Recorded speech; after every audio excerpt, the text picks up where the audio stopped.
Chair Woodhouse, committee members, my name is Chris Daly, and I'm Deputy Director for Government Relations of the Nevada State Education Association.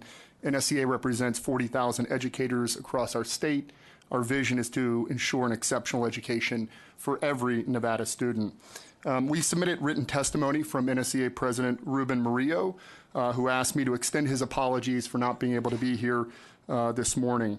NSEA believes that public monies need to be invested in strong public schools to benefit every Nevada student. That's why we are asking that the $60 million budgeted for the failed ESA private school vouchers be reappropriated to critical unmet needs in public education. If you ever want to know what works for education, just ask a teacher, and we did that. Recent polling by NSEA indicates that 4 out of 5 teachers across our state oppose ESA private school vouchers because they know that vouchers compromise public education.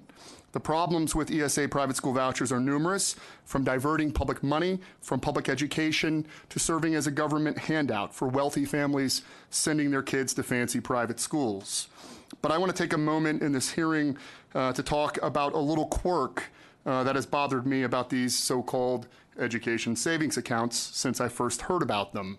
I do politics for a living, so I get that savings accounts sounds much better than vouchers.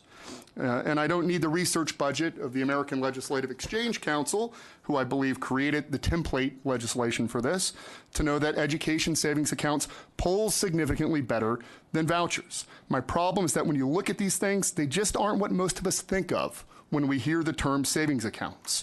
The dictionary describes a saving account as a bank account on which interest is paid, traditionally one for which a bank book is used to record deposits, withdrawals, and interest payments. Intuitively, a savings account is a place to save for the future.